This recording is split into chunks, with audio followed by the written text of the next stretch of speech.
Powered by the Montana Television Network. Montana This Morning continues on Montana's News Leader. The governor of Virginia is reportedly weighing his options amid calls from both sides of the aisle to step down. He's being accused of appearing in a racist yearbook photo, and the controversy doesn't end there. I'm Mark Liverman with more on how the man who could replace the governor faces allegations of his own. It's that time of year again. I'm Medeiros Babb, and coming up I give you a recap of the State of the City address. 6:30 on this Tuesday. Joe Lehman, Missy O'Malley with you. We'll have that from Medeiros in a moment. Meantime, our top national story this half hour. The governor of Virginia reportedly weighing his options amid calls from both sides of the aisle to step down. This after being accused of appearing in a racist yearbook photo. Now, the man who could end up replacing him is facing a misconduct allegation of his own, and one that dates back decades. CBS's News' Mark Liverman has our story. My conclusion that I am not the person in that photo. The photo Governor Ralph Northam is referring to shows a man in blackface. Another person can be seen dressed as a member of the Ku Klux Klan. The image resurfaced last week after first appearing in Northam's 1984 medical school yearbook page. On Friday, Northam apologized for the photo. Then, a day later, he denied being in it and refused to step down as governor amidst protests. But what we are saying is his actions in his past and to continue to stand for it as our governor is not welcome. He's lost the moral authority to continue to govern. Both Democrats and Republicans have been calling for the governor's swift departure. Regardless of the veracity of the photograph, the governor's lost the confidence of the people and cannot effectively govern. Northam met with his cabinet and senior staff yesterday to hear their assessment of whether it was feasible for him to stay in office. That's according to several published reports. This as the lieutenant governor in line to replace Northam faces allegations of his own. Justin Fairfax denies accusations he sexually assaulted a woman at the Democratic National Convention back in 2004. Those allegations are being reported by the same website that exposed Northam's yearbook. Obviously, but you don't have to be a political genius to understand that this is a complete smear. Fairfax says the encounter was consensual. Mark Liverman, CBS News. Now, Governor Northam, while denying being in that controversial photo, did apologize for once darkening his skin, dressed as Michael Jackson for a dance contest in 1984. President Trump, meantime, is also weighing in on all of this, and a counselor to the president as well, Kellyanne Conway, says that President Trump thinks the allegations for Northam are unforgivable. 6:32 now. Meteorologist Matt Elwell joins us on this Meteorologist Appreciation Day. Yeah. We do appreciate the work you do. We don't always show it. In fact, sometimes we do just the opposite. We appreciate it. I do want to point out I'm wearing my CBM, that's the seal that I have through the AMS. We're celebrating 100 years That's for the phenomenal. AMS. So in appreciation. I'm going to brag on you just a little bit. That little seal that you carry doesn't, they don't just give those away, folks. You have to work very hard to get one of those, and darn few people in the state of Montana actually have them, Matt Elwell. I don't think there's any others. I wanted you to say it because I wanted it. Wow. Congratulations for that, too. That just, folks, tells you how lucky we are. You should appreciate our weather guy, too. Appreciate it. Yeah. Everyone send us cookies and coffee. Yeah. Or Matt, Matt. He loves them. You know I'll share. People may not appreciate me much after you see some of these early morning temperatures. Don't blame the messenger, is what it comes down to. Temperatures are below zero this morning. The wind chills, in some cases, 20 below. Generally, we're going to be dealing with very bitter temperatures with scattered snow showers. We do have some slick road conditions out there after picking up some light snow overnight. We'll see scattered bands of snow through the day.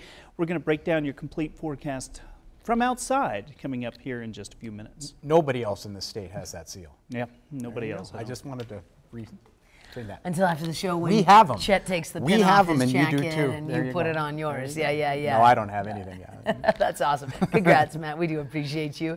And we're staying in some local news here for you now. Last night, Mayor Cindy Andrus gave the Bozeman's State of the City address. MTN's Medeiros Babb was at City Hall for the speech and has our report. Mayor Cindy Andrus started off the State of the City address by recognizing the achievements the city has made, including improving communication by hiring the first ever communication coordinator, as well as making more information available on the city's website. Andrus also highlighted the pass of the Public Safety Center bond by 60% of the voters. but she did admit the delay has caused a problem. Andrus said it is unfortunate that one man is causing the project to fall behind, but she is confident the Public Safety Center will finish not only on time, but on budget. For every month the project is delayed, the cost rises by $200,000, of which won't come from taxpayers, but rather will have to be made up through the city's budget or cuts to the project. Moving forward, Andrus talked about many problems she would like to tackle this year, including adding more art around town, the future of the local option sales tax, water conservation, and the elephant in the room, affordable housing. Andrus said the wicked issue of affordable housing makes many residents have to spend 30% or more of income on rent. She says this is not only a crisis, but an actual countrywide epidemic. She asked the city to no longer nibble around the edges of the problem, but make a big step. That step that she is wanting to take is asking for help from the commission in developing a local housing trust fund sooner than later. In Bozeman, Medeiros Babb, MTN News. Shifting gears now at 6:35, the city of Butte wants feedback from people living and working in the Uptown area. Residents and business owners are being asked to participate in an online survey to give feedback on the future of Uptown business and the county's growth policy report that's due out this year. People can take the survey at surveymonkey.com. And Montana's only congressman, Republican Greg Gianforte, addressed the Montana legislature Monday in Helena. At the same time, Democratic state lawmakers introduced a bill that takes an indirect swipe at the congressman. The bill, sponsored by Representative Tom Woods of Bozeman, would make it a crime in Montana to assault a member of the press with a fine of up to $5,000. Congressman Gianforte pleaded guilty in 2017 to assaulting a reporter in Bozeman on the eve of his initial election. But the congressman made no mention of the bill as he spoke in the Montana House chamber. He focused on what he called a growing economy in the nation, thanks to the pro-growth policies of Republicans and the Trump administration. Government does not create prosperity.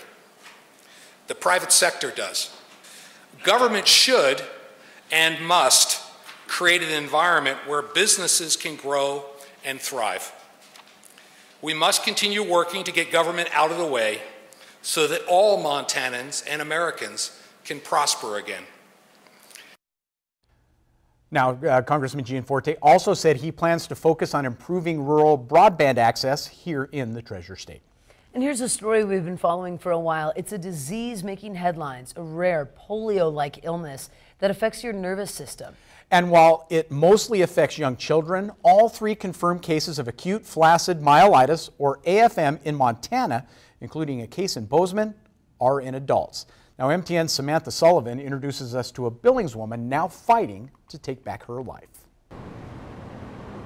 Imagine you go to the doctor with what you believe to be a common cold. Fast forward 7 months and you're here, living in a nursing home, relearning to walk, going through intensive physical therapy for hours every day because your limbs just stopped working and doctors can't tell you why.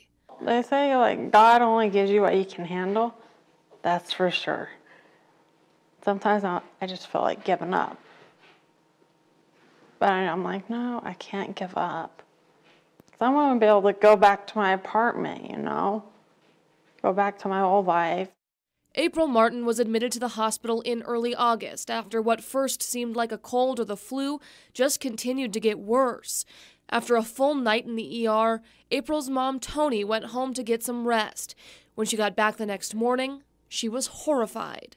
To me, it looked like she had had a stroke. Her head was laying over to the side, and she couldn't open her eyes, and her speech was slurred. With her speech slurred, she said, "What's wrong with my body?" And I said, "I don't know." And she said, "Don't leave me, Mom." And I said, "I'm not going to leave you." And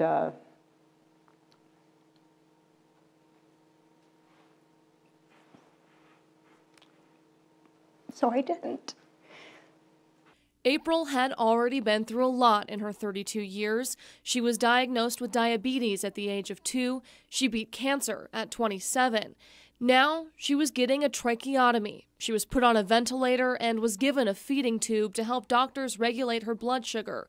But despite numerous tests, doctors were not sure what was happening to April. Why can't they tell me what's wrong? Why can't they have a diagnosis? A disease not seen in Montana since 2015, now believed to be back, this time in the south central part of the state. I had not seen the news about this polio-like virus called acute flaccid myelitis. Nationwide, health experts are keeping an eye on the polio-like illness that has left dozens sick across the nation.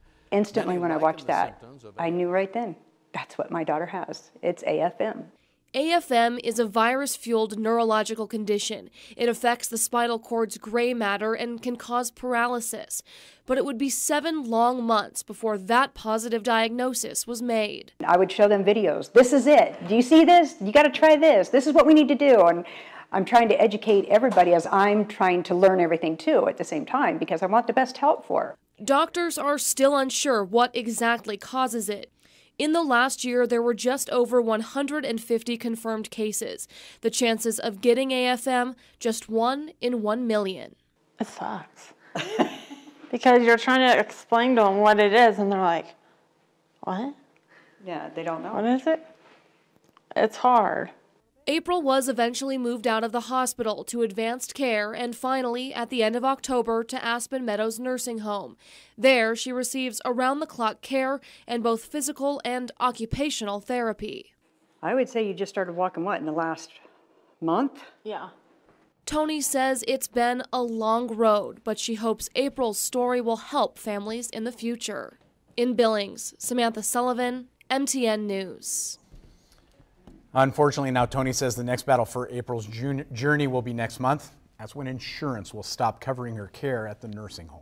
Unbelievable. Tony has set up a GoFundMe page to help with the cost of nursing care and April's physical therapy, and you can find that link on our websites. What an incredible young woman. Thank you to April for sharing her story with us. She's been through so much. And the advocacy that Tony gave to her, that was crucial in all of this. Lesson for all of us. And thank you for Samantha for sharing that Absolutely. story. Just wild. Yeah. It is time for a quick break. Here is a look ahead on Montana this morning, as well as CBS this morning. They're machines that can learn new skills.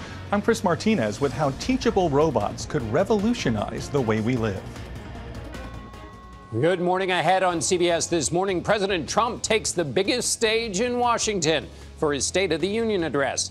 The message he wants to get across with another government funding deadline looming. And Jill Schlesinger is here with how you can avoid the most common and biggest money mistakes. Plus, 3 ways to gain financial control of your life. See you at 7.